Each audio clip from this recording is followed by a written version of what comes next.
Salut à tous. Bon, bah dans cette vidéo, qu'est-ce qu'on fait?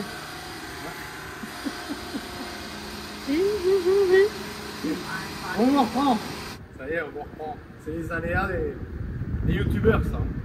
Donc on part de Mérida, enfin de la région de Mérida, on part de je sais plus quelle ville, de chez le copain là.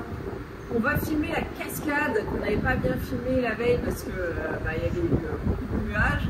Et on continue la route et on fait la visite de toutes les cultures, de fleurs, de légumes. Le processus, enfin il nous explique beaucoup de choses, c'était vraiment cool. On fait le plein gratuit, plein de gasoil gratuit, ça c'est le Venezuela. On nous offre beaucoup de choses, ça c'est le Venezuela aussi, vous allez voir. Et ensuite, on s'arrête dans une grande église, Santo Cristo de la Grita. Sacrée histoire là aussi, je crois. Hein. Enfin, Marie vous a expliqué quelque chose, je crois. Ouais, par rapport à Bolivar, parce que Bolivar au Venezuela c'est quelque chose de tellement important qu'en fait on le retrouve partout. On finit à une petite ville qui était vraiment sympa, je ne me rappelle plus le nom. On arrive sur Táchira bientôt, je crois, où on y est. En tout cas, c'était vraiment une petite ville sympa. Et on quitte définitivement Francisco, je crois là. Ouais. Donc, bonne vidéo encore. Un truc de fou Venezuela. Vous allez en prendre plein les yeux sur toutes les vidéos qui arrivent. À bientôt. Ciao. Ciao. Bienvenue sur la chaîne XTG Family. Accompagnez-nous sur les routes d'Amérique du Sud, où nous voyageons depuis plus de 5 ans.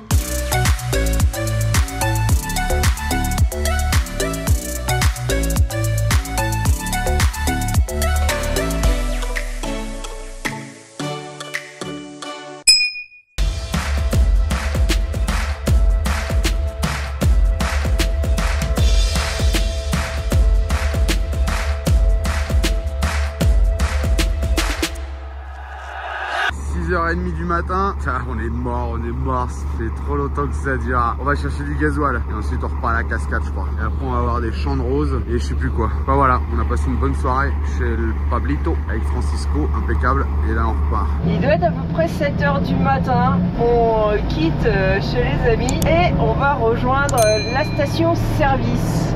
Parce qu'apparemment, pour charger, c'est entre 7 h et 8 h. Donc il faut y aller très tôt. La vue est super belle le matin comme ça. Il y a les nuages au fond de la vallée. Et on est dans une zone de culture. Donc il y a beaucoup de champs de... je sais pas comment ça s'appelle en France. Oignons tiges peut-être. D'oignons normaux, de pommes de terre. Il y a un peu tout qui pousse en fait à cette altitude-là. Ils ont du frais la nuit, mais en journée il fait très chaud. Bah oui, on a été à 2000 mètres pour dormir. Là on est en train de redescendre un peu. Mais ils ont vraiment de tout qui pousse. Un petit peu comme en Europe, mais ils n'ont pas autant de froid. Ouais, là il y a des choux. Regardez, ça je dirais bien que c'est des champs de carottes. Oui, c'est ça. Ouais, c'est la même chose qu'on retrouve dans les cultures bretonnes ou françaises. Vraiment les mêmes produits qui poussent à cette altitude-là ici. Alors, on va voir ce que ça donne. Déjà, ça s'ouvre. Police de la station, c'était marqué? Un police de stade. Ah, police de... Je me dis, c'est bizarre. Le Venezuela, quand tu as des contacts, c'est carrément plus facile pour certaines choses. Là, ça s'est fait comment? Par un ami d'un ami, c'est ça? Ah, avec lui. Ah, parce que c'est toute une organisation.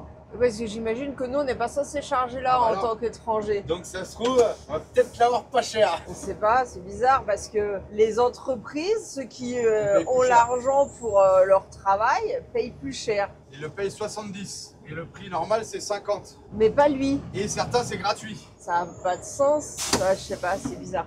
Bon, on vous explique après. Là on est dans la station-service qui donne les aides, enfin ça fait partie de l'État quoi. Et en fait le gasoil est gratos pour certaines personnes, dont la XTG. Bon bah c'est ça le Venezuela, impeccable, on a du gasoil gratos. Francisco, ¿cuánto sale el diésel aquí a Venezuela? Bueno, esta bomba es subsidiada, ¿sí? Y solo se pasó la huella mía y se surtieron 65 litros al camión. ¿Y cuánto? Y al carro de mío se surtieron 45 litros y no se pagó nada. Gratis. Venezuela. Venezuela. Venezuela hay muchas cosas. Venezuela todo se puede. Il faut que je vous montre au Venezuela, ils roulent énormément avec les Ford F350 V8. Il y en a un autre là. Il y en a un autre derrière. Ces véhicules-là, ils sont magnifiques. Et il y a énormément de véhicules comme ça au Venezuela. Queridos amigos, Julian acaba de vender su camión y se acaba de comprar esta belleza. Saliendo para Francia. Chao, Julian. Nos vemos. Gracias por tu camión. Oh, je vous ai dit qu'on était dans la zone productrice ici. Et là, il y a un gars qui nous arrête alors qu'on roulait. Et on s'est arrêté, mais pas plus de 5 secondes. Et il nous a donné par la fenêtre ce sac. Il y a un chou, des oignons, des patates.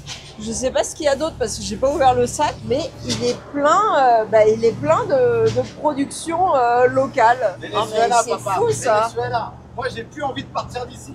J'ai plus envie. J'ai trouvé l'Eldorado, il existe.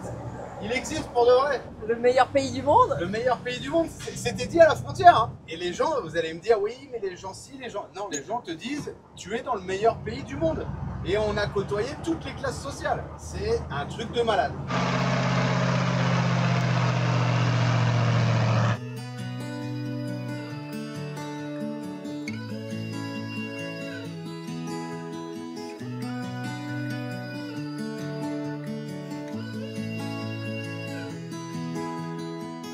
Might be going crazy, I don't know what to do. My heart is screaming for you, babe.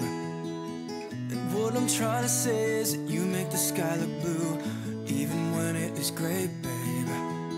Every time I'm feeling down, you can make it go away. Your light is shining bright on me, got no reason to be afraid. You're glowing in the dark.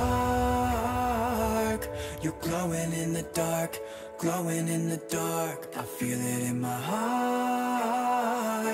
You're glowing in the dark, glowing in the dark. Yeah, you're glowing in the dark. You can make it go away. Glowing in the dark. You can make it go away. Glowing in the dark. I can't stop looking at you, you're like a firefly. Guide me out of the woods now. Oh, I think I lost my way, but got you to help me back. Tell me what I should do now. Every time I'm feeling down, you can make it go away. Your light is shining bright on me, got no reason to be afraid. You're glowing in the dark. You're glowing in the dark, glowing in the dark.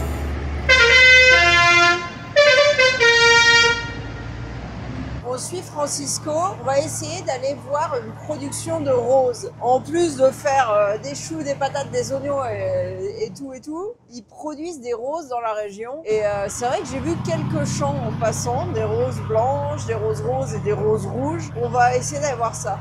Alors ici au Venezuela, je sais pas si ça se fait aussi en France. Bon, moi j'ai des cousins qui sont agriculteurs mais ils font pas ça. Je sais pas si vous entendez, il y a de la musique. Ils mettent de la musique aux vaches. À la fleur, ¿está bien? Sí, la música es para todo, pero más que todo es para el ganado, para... Je crois qu'ils mettent aussi pour les fleurs, mais là c'est, en tout cas c'est pour les vaches. Ils ont une petite musique tranquille, excellent.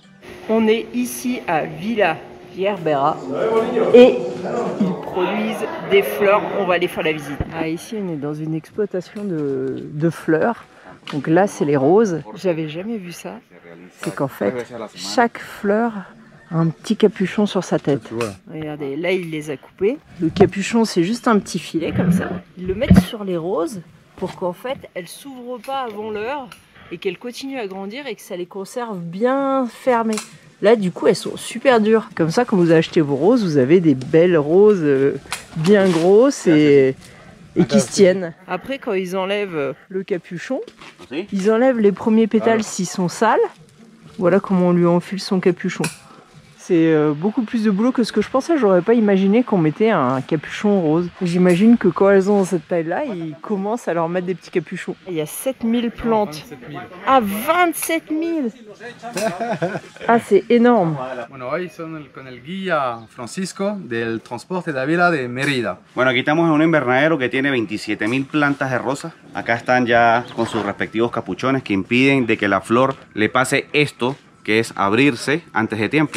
Estos cultivos se fumigan con fertilizantes y se abonan con estiércol de ovejo, estiércol de chivo o abono de gallinazo. Caca. Exacto, exacto. Caca de chivo y caca de gallina. ¿Cuánta color de rosa hay? Hay 7 variedades de colores de rosa. Está la roja, la rosada, las blancas, amarillas, fucsia. Vemos una rosa, unas manchas. Esta enfermedad es la botrytis. Esto es un hongo que le da a la rosa y las daña, pues. Ya cuando están por acá, tiene esta enfermedad, ya la rosa se pierde, no sirve. Esto es agua de las nacientes de acá de la zona, donde se almacenan y se bajan de pH dependiendo. O sea, se le hace un tratamiento dependiendo del pH. Allí le colocan todos los minerales que requieren las plantas para su crecimiento, los cuales son impulsados por una pequeña bomba que los lleva a las raíces. Esto es manzanilla. Oui, je crois que c'est camomille, c'est ce qui s'utilise pour faire les infusions. Ici, on a un peu de menthe poivrée.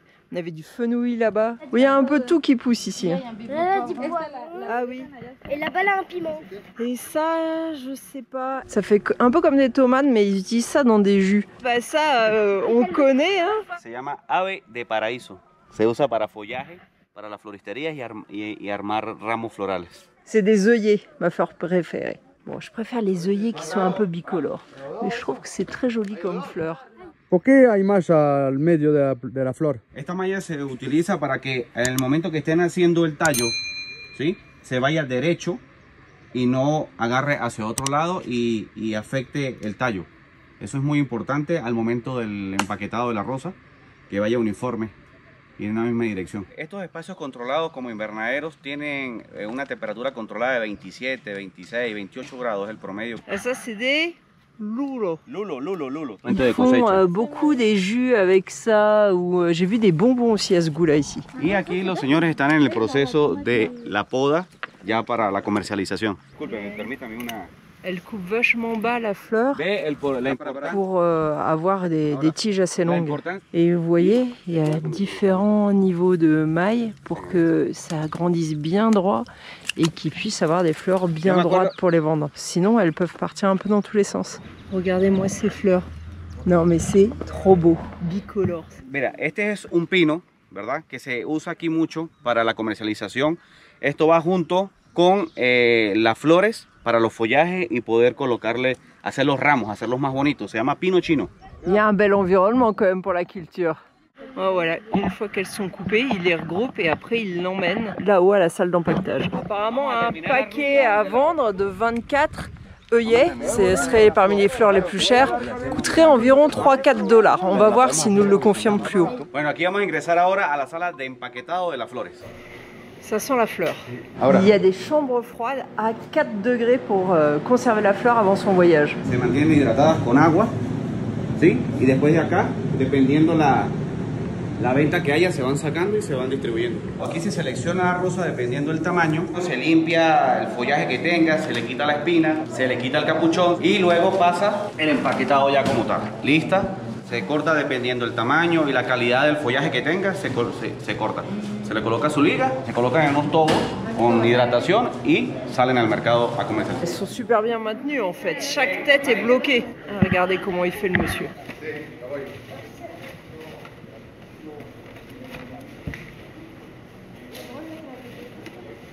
Donc en fait, les fleurs qu'on voyait sur le dessus, il y a un autre étage en dessous. Se regala por lo pequeño, pues, o sea, se pierde o se desechan porque no sirven para comercializar. Un botón más grande, este es muy pequeño, no sirve para comercializar. Cada vez que vienen aquí, ¿tú traes rosa a tu esposa? Sí, claro, sí, tienes que traer. ¿De verdad? No.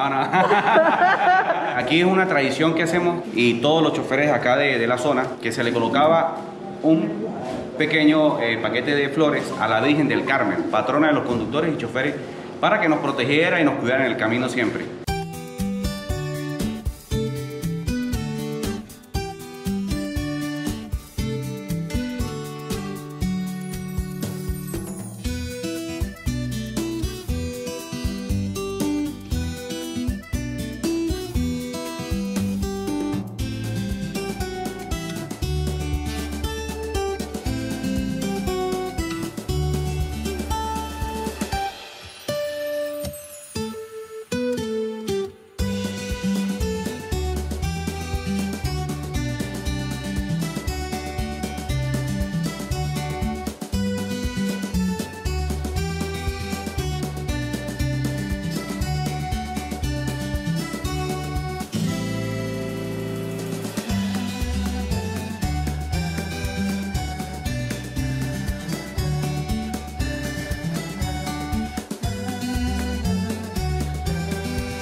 Bon alors là on n'arrive plus à partir hein. Et là ils veulent que ça klaxonne. Bon, on va attendre, il y a un bus qui arrive. On est avec les élèves militaires de...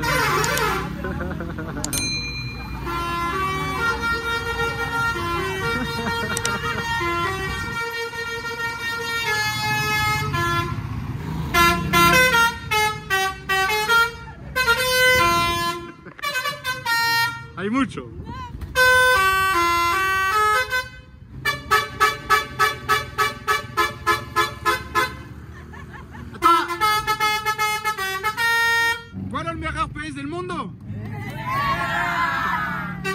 Au Venezuela maintenant, et encore, là maintenant elle a fermé la fenêtre.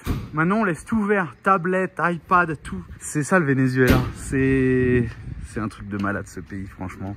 J'en peux plus. Je peux pas vous expliquer ce qu'on a vécu encore là, mais c'était un truc de malade. Bon bah je crois que là on s'est arrêté d'où parlent les fleurs. Ils ont des camions frigo. Regardez les tournesols. Ça c'est joli aussi. On dirait des faux. Ouais. Oh, comment ils ça sent gèlent. Non, ça fait sympa. Oh, gracias. Non, c'est pas des groseilles. Oh. Merci. On s'est arrêté à El Semichero, la grande fortuna. Ils ont fait signe au bord de la route, ils nous ont dit venez voir, nous on fait pousser les petits plants. Donc là on a les petites graines. De poivrons. Elles sont vertes. Je sais pas, mais il les met en... Verde es la color natural. Ah si? De la semilla? Ah, La color, es natural. ah, es el color del... No, ella viene así preparada, pues. Ah, Ils sont déjà préparés les graines Sí pour sabe être qué plantées. repollo. ¿ese qué? Repollo. Pourquoi c'est bleu? Y este es el proceso de cómo se echan y le echo una bandeja para que más o menos vean ahí. Ah, vamos a ver cómo hace. Ah ok, il y a des petits trous et les petites billes elles se mettent directement, enfin je dis les petites billes, c'est des petites graines, elles se mettent dans les trous. En fait c'est comme un aspirateur. Et du coup après les graines, elles tombent dans chaque case, il n'y a pas à mettre une pour une. C'est un truc de fou, je sais même pas que ça existait. No pone más tierra arriba de Sí, este. ese es para taparla. Ah, y después la tapa. Con la mano. Sí, con la mano. Es una tierra especial. Sí, es un sustrato. Ok. Ese le decimos el cuarto de germinación, ahí pasamos la semilla ¿Sí? y la guardamos aquí en la full. Aquí cuando empieza a germinar, la primera empieza a puntear, lo sacamos ya hacia el tacadero. ¿Cuánto tiempo la guarda aquí? El repollo dura 2 días, 3 días, el pimentón dura 15 días, depende de la semilla pues. Maintenant on rentre à la serre. Alors les petits plants après, bah, ils viennent dans la serre pour grandir tranquillement. Comment on arrose? Là il a pris, il a mis en route le système. Il y a une pompe et ça fait des petits jets pour arroser chaque mini plante. Bon, je sais pas si vous voyez, ça fait comme une petite brume. Il y a un peu de tout, ils ont de la laitue, des tomates, des piments, il y a de tout dans la serre. Ese es berenjena morada, este es pepino, Ok. este es estatillo, estos son flores. Ça, on dirait les mauvaises herbes de France. On dirait des pissenlits. Claro. Y este es tomate de árbol. Ah, ese lo... Y este sí es el tomate normal. Ah, la tomate d'arbol, ouais, c'est pour faire le jus, on en a parlé tout à l'heure. Regardez les petits choux qu'ils ont plantés là-bas. Après, ils arrivent là. Combien de temps il reste? 25 jours. Y después se vende. No, se pone a la tierra A la afuera. tierra afuera, sí. Y después para vender, ¿cuánto tiempo? Para producir 3 meses y medio, 4 meses, 2 meses y medio, depende del clima, la Ah, altura. claro. 1 million de plantes juste ici là. 1 million de choux. Alors ça, c'est des petits poireaux. Toutes les mauvaises herbes, parce que ça ressemble à des mauvaises herbes comme ça, c'est des oignons. Regardez, on dirait de l'herbe. Tout ça, c'est des oignons. Ah, il faut savoir gérer. Hein. Moi, j'ai jamais eu la main trop verte. En général, les plantes, elles Au bout d'un temps, elles meurent. Les mini plants de poivrons, après ils leur donnent plein de fils pour les faire grandir et qu'ils se cassent pas la figure dans les champs. Et là je crois que c'est des mini plants de tomates si je dis pas de bêtises. Ça paraît tellement ridicule quand on voit ça comme ça, t'as l'impression que c'est de mauvaises herbes. À peu près ces plantes-là, elles sont prêtes à vendre. Et ça c'est 3 $ la barquette. Mais les graines, ça coûte un bras. Hein. 1000 semillas. Para 5 bandejas. Vale $125. Para la germinación de cada sobre por 1000 plántulas de tomate y darlas de trasplantar, cobramos un costo de $15 ya de trasplantar. Ahora si nosotros ponemos la semilla y el cuidado, saldrían $150 las 1000 semillas de roble. Ya cuando está de trasplantar, la entregamos de este tamaño. A este por un poquito más grande, a este le faltan como 8 días para estar listo de trasplantar. Ici en fait c'est une entreprise où tu peux venir avec tes graines, ou tu peux directement lui demander je veux 1000 pieds de tomates, et lui il va acheter les graines, mais du coup à la revente ça sera plus cher. Et en fait il est là juste pour surveiller, il fait la plantation, il surveille, il arrose, et une fois que c'est assez grand, à ce moment-là tu récupères tes plants de tomates quoi. Si tu as planté des tomates, hein. Si tu as planté des choux, tu vas pas récupérer des tomates quoi. Oui, mais parce que si toi tu mets tes propres graines à planter chez toi et qu'il y a la moitié qui pousse pas, bah t'as perdu de l'argent, parce que c'est la graine qui coûte cher. Le sachet valait $150 pour combien? 1000 graines, c'est super cher. C'est l'assurance. L'assurance à la fin de récupérer tes 1000 plants de tomates. C'est ça. Je corrige, on a dit des bêtises. Les graines, quand la boîte elle vient, il y a par exemple 1000 graines et il y a marqué un pourcentage. Ça veut dire que sur les 1000 graines, il va peut-être en sortir que 930. Si vous avez de la chance, 980. Et il est complètement fou parce qu'en fait, il est en train de nous offrir... Il a donné des sous à Julien. Moi, je lui dis non, si tu veux m'offrir quelque chose, offre-moi de l'amande, tu vois. J'ai vu qu'il avait plein de menthe qui poussaient sous ces trucs. Et du coup, il m'a offert plein de tomates et de la menthe. Mais ils sont fous. Pour manger, je vais faire un petit état à la menthe et une petite salade de fruits. Enfin, de légumes. De tomates. Francisco, il nous fait encore nous arrêter quelque part. Alors, c'est super sympa, mais les visites en continu comme ça, c'est pas pour nous. On commence à être morts. On n'a plus de place de stockage, il faut qu'on sorte des trucs, puisque d'un côté il y a Julien qui grave des TikTok pour aider un peu les entreprises locales qui nous ont accueillis, et de l'autre côté moi je grave pour YouTube, et on est en train de saturer nos stockages, on sait plus, on va plus avoir de place là avant la fin de la journée. Regardez encore, F350. Ah, Julien il en peut plus avec les véhicules. 10 et 30 000 $. Ici, en France, je sais pas si tu peux les importer. Ou jumelés comme ça. Bon alors on s'est arrêté ici parce qu'apparemment ils produisent une fleur qui est très commercialisée ici. Le nom me dit rien, mais on va aller voir la fleur. Je sais pas, le nom me parle pas. Ça c'est leur réservoir d'eau. Bueno, bienvenidos a uno de los cultivos más grandes de gerberas acá en el municipio de Risbadavia de Mérida. Adelante. Alors cette fleur là s'appelle gerbera. Moi je ne savais pas. Ouais, mais il n'est pas utilisé pour brider la fleur cette fois, le capuchon. Peut-être pour pas qu'elle tombe. Bueno, se coloca acá y cuando se va a cosechar es que se sube el capuchón. En la rosa se quita cuando se va a vender y en la gerbera se cubre cuando se va a vender. Y así queda para la comercialización.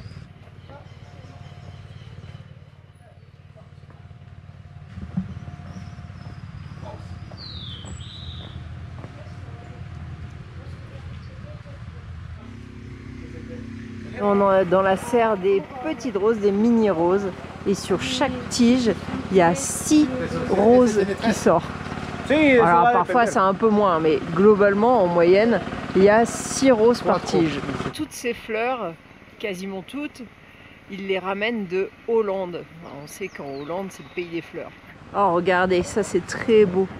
Les roses vertes. On dirait des petits choux. C'est trop mignon. Regardez, ça c'est les petites roses, quand elles grandissent de orange, elles passent à rose. Voilà, c'est sympa. Presque mieux que l'autre, parce que là on a l'impression que les roses, du coup, ils les laissent grandir comme ça. Et combien coûte un bouquet? Est-ce qu'on sait le prix d'un bouquet finalement? Bah non, je sais pas. Je sais pas. Una rosa, Una 2 rosa, $. $2. Aquí vale el paquete de 24, vale $5. Alors ici, ils laissent les fleurs grandir et mourir, parce que c'est, on va dire, en gros, leur première floraison. Donc ils laissent la plante prendre de la force avant de commencer à couper les fleurs. Et ici, on a des petits plants de roses qui n'ont pas encore donné de fleurs, qui sont tout neufs. Là, on a des gros rosiers aussi, qui donnent les mini-roses. Sur les roses multiples, les mini-roses, ils enlèvent la germination qui est dans le bas pour laisser toute la force aux roses du haut de grandir. Donc là, elle enlève tout ce qui va empêcher le rosier de bien grandir et de prendre en force au niveau des roses. Allez, les tomates sous serre. Là, il pleut dehors, mais elles sont en terre. Qu'en France, ça se fait aussi la culture hydroponique et je pense qu'elles ont peut-être pas un aussi bon goût, je sais pas. Après, je sais pas si vous voyez, mais en fait, ils les font grimper sur une ficelle et elles produisent pas mal. Hein. Regardez sur ce plan-là déjà tout ce qu'il y a. Et là, c'est vraiment une petite, mais sinon, ça donne ouais, des belles tomates. Hein. Oui, voilà comment on fait quand on n'a pas le temps. Marie vous répond au chat. On fait une première en roulant. Moi j'ai la tablette. J'essaie de tous vous lire. Et Marie répond aux commentaires. Le ponton, c'est ça. Allez, on continue.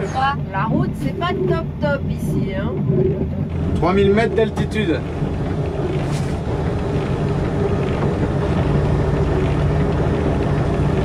Je sais pas pourquoi ils avancent pas. Continuez pendant 650 mètres vers TCL. Et pas d'obstacle. On est au parc national Los Paramos del Batachón y la Negra et on est à 3000 mètres d'altitude et ça y est, on redescend. Et normalement c'est fini, plus d'altitude. La montagne, c'est fini pour nous, puisque théoriquement on a fini la cordillère des Andes. On a fait une petite pause. Ici c'est des champs de fraises. Ils sont en train de vaporiser quelque chose, je sais pas. En tous les cas, on trouve facilement des fraises ici. Un peu partout dans la montagne. Claro. Là, on est à quoi? 2800? Ouais, peut-être. Fais gaffe, faut pas côté ici. Hein. Non, visiblement, la route, elle s'est fait un peu emporter. Du coup, ils ont entassé un peu de terre, histoire de dire vous approchez pas trop. Bah, j'ai envie de dire, au moins, il y a une petite signalisation, il y a un tas de terre. C'est hyper impressionnant, les nuages qui remontent là de la vallée. On s'est arrêté ici. Santo Cristo de la Grita. Ok, Santo Cristo de la Grita. Donc c'est un sanctuaire dédié au Christ. Ici ils ont fait une fresque avec le pueblo, les gens du peuple, et Bolivar qui monte Jésus-Christ. Miséricordieux comme le Père. Sanctuario Santo Cristo de la Grita.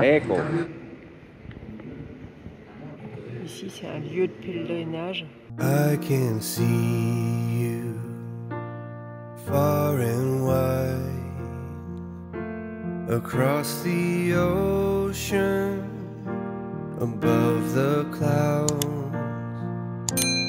In your presence, I am free. I hear your whisper through the wind. Simon Bolivar, le libérateur. Alors apparemment, Simon Bolivar, en 1813, il est venu ici, en face de l'image du Saint-Christ de la Grita, et il lui a demandé de libérer son pays, donc libérer le Venezuela. Parce que Bolivar, si j'ai bien compris ce que me racontaient les Vénézuéliens, au début a permis de faire partir les Espagnols, et que se crée la Grande Colombie, donc qui groupait plusieurs pays dans le Venezuela. Et à la fin, je crois qu'il n'était plus forcément trop d'accord avec toutes les décisions qui ont été prises. Et il a voulu que le Venezuela soit de nouveau indépendant. Et il a réussi. Alors, Sorette, comment ça va? Qu'est-ce que tu fais? Un petit bouquet? Ouais, comme le mien. Oh, tu m'as fait peur. Allez-vous le fouet. Arrête, débile. Je viens de toutes les péter. C'est pour qui? Personne. Aïe, aïe, aïe, aïe, mes boules. Je te confonds.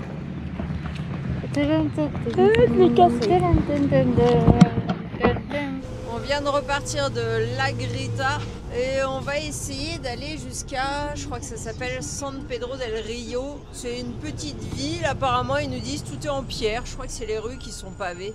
Il y a 2 heures de route, il faut pas rouler de nuit au Venezuela, attention. Il nous reste une 60aine de kilomètres à faire, mais on peut en avoir pour 2 heures de route, on va voir.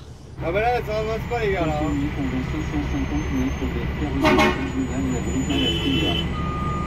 klaxonne qui? Celui de devant il passe. Je klaxonne des flics.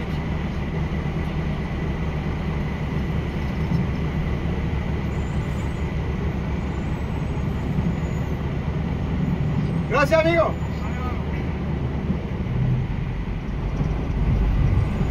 Ça va, tranquille? Personne t'embête? Encore une belle église là. Dommage qu'on voit pas mieux avec la GoPro, il y a deux beaux clochers. Ah, il s'est un peu écroulé la route. Chouïa, chouïa. Avec la route comme ça, je me demande si Francisco il regrette pas d'avoir voulu prendre la route de nuit. Parce que pour nous c'est pas un problème, mais là en voiture c'est vachement moins drôle.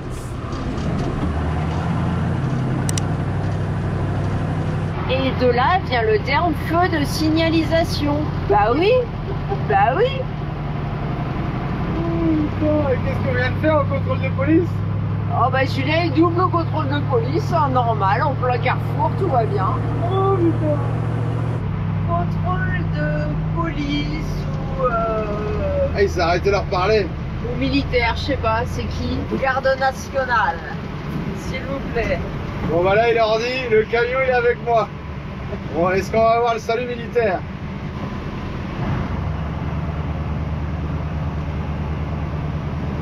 Il a fait salut. Ah, on s'arrête pas? Allez, encore un petit contrôle de police. Restez dans la voie de droite. Non, militaire. Oh, je veux sa casquette. C'est celle-là que je veux. Moi qui l'avais dit que je voulais. Oh non, elle est horrible, elle a un filet à l'arrière. Elle a un filet? Ouais. Ah non, je veux pas de filet moi. Voilà. Maintenant, police. La police. Ah oui, c'est même pas d'où ça vient. Oui, c'est même pas. ¿Todo bien? La casa. Sí, me potentiel. Claro. Avec la police qui entoure le El guiador es el del carro. Claro. Pero ya vamos a esperar lo que llegue, porque ustedes van a ingresar aquí a San Pedro del Río, ¿sí? Sí. Y esto es zona de cuadrante turístico Sí. por parte de la Policía Nacional, entonces yo tengo que tomar una aplicación, darle la... Ah, ok. Bueno, le voy a llamar. ¿Qué necesita? Mucho gusto, oficial jefe Zambrano Cristian. Julián. Sí, perteneciente al Cuerpo de Policía Nacional Bolivariano. Tiene una gorra linda. Claro. Si tiene un de recuerdo. Pero hay Con un gusto. pero viejita. Ah, no, no gusta regalar a nadie. Pero con la bandera.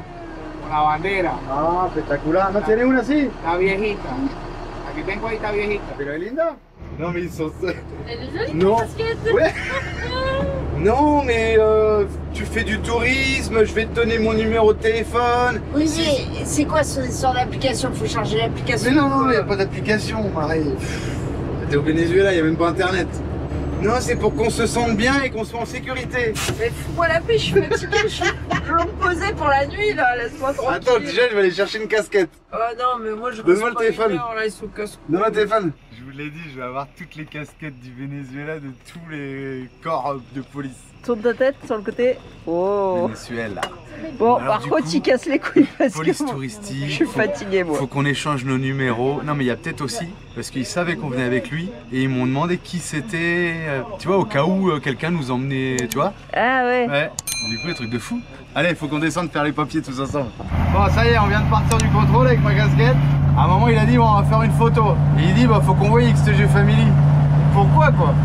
Je dis, bah, attends, je vais enlever la casquette, parce que, je sais pas, la photo, elle sert pour aller avec les numéros de passeport et tout. Il m'a dit, non, non, non, non, garde la casquette, garde la casquette. Bon, j'ai fait ma photo avec ma casquette de police. Et non, c'est vraiment un truc de fou. On a échangé les numéros aussi, il y a quelque chose. On est là, machin, tout, c'est hallucinant. Et là, on va se garer dans la petite ville qui a l'air sympa. Tout en pavé, tout en pierre, tout en galets. Oh, la belle église. Je sais pas où il dort, Francisco, du coup, il dort avec nous. Alors là, on va voir. Non, il est fou, il est fou. Il veut pas dormir dans le camion. Il veut dormir dans sa voiture, parce que devant, il s'en va de bonne heure. Et c'est le camper. Le lit, el cama, pero un poco torcido. ¿Cómo te va a quedar la noche? Mañana te va a levantar así. ¿Ah? No, no, mira. Estás loco, puedes dormir al camión, a ver. Mira. ¿Está cómodo? No, no está cómodo. Mira la pata. No, duerme bien. Il est fou, il a proposé de dormir. En plus, on a un lit 140. Hay un cama de 140 al camión, libre. Il veut pas dormir avec nous. ¿Tiene miedo? ¿Ah sí? Je fais pas la même taille que lui non plus. Non, franchement, t'es bien. Es cómodo, Mari. Dice que es bueno, pero está loca, está bien. Está loca. Bueno, pero al momento cuando tú quieres girar. Difficile. En attendant la prochaine vidéo, vous pouvez aussi nous suivre sur Instagram, Facebook et TikTok.